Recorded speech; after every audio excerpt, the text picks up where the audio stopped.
Building বা স্থাপনা ছিল। এখন আমরা কি দেখি? এখন দেখি ইমাম সাহেব, খতিব সাহেব, ইমাম সাহেব নামাজ পড়াচ্ছেন, সবাই নামাজ পড়তেছে। খতিব সাহেব বয়ান দিচ্ছেন, সবাই শুনতেছে। কেউ আগে, কেউ পরে আসতেছে, কেউ দৌড়ে এসে কোনো সুরত ফরজে সামনে হচ্ছে। ইভেন দুইটা খুতবা যে আগে শুনবে সেটাও অনেকে মিস করে নেবে।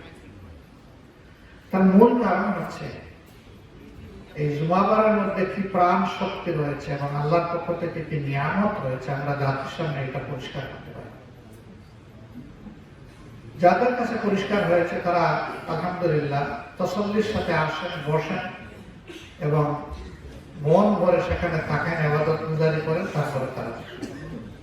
আর যাদের কাছে পরিষ্কার হয়নি তারা আসতে পারেন না, আর আসলেও সেই মানসিকতা নিয়ে আসে।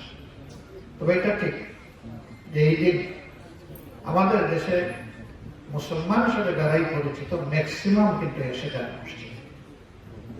এই সুযোগটা মসজিদকে বাদ দিলে আর কোথাও নেই। তো এইখানে দেশ পরিচালনার কথা হলে মানুষ বলে যে খতিব সাহেব রাজনৈতিক আলোচনা না করলে ভালো। আবার কোন বিচার সালিশের প্রশ্ন আসলে বলতে চলেন আমরা বাইরে চলে মসজিদের বারান্দায় গিয়ে বসি অথবা অন্য কোনো জায়গায় বসি। কেন?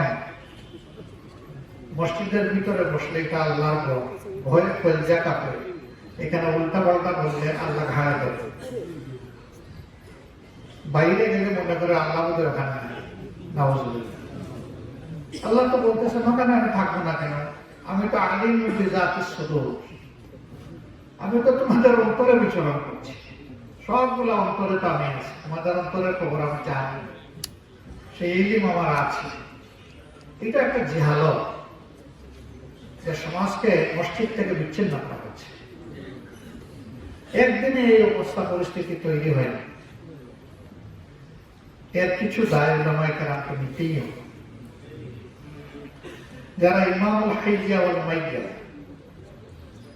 জীবনের বেঁচে থাকা অবস্থায় সবাই আমরা তাদের পিছনে মুক্তাদি, আর আমরা যখন লাশ হয়ে যাই তখন আমাদের লাশটা থাকে ইমাম সাহেবের সামনে, কিন্তু তখনও তিনি ইমাম।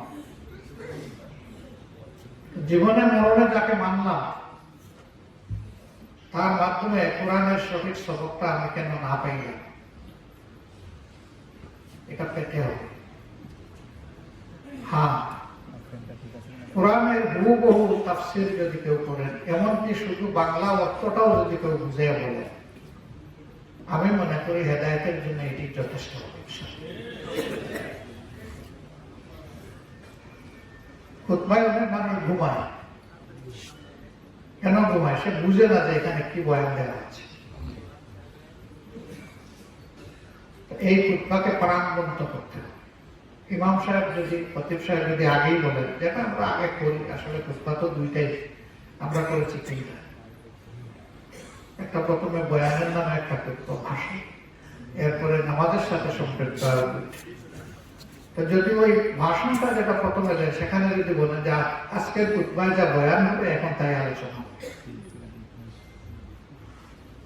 এবং যদি কোরআনের আয়াতগুলা, হাদিসের উদ্ধৃতিগুলা সেখানে নিয়ে আসেন, তাহলে যখন ওই বয়ানটা দেওয়া হবে তখন মানুষ আস্তে আস্তে অনেকে মিলিয়ে ফেলবে যে আজকে উনি এটা বলেছিলেন, এখন এটা তেলাওয়াত হচ্ছে।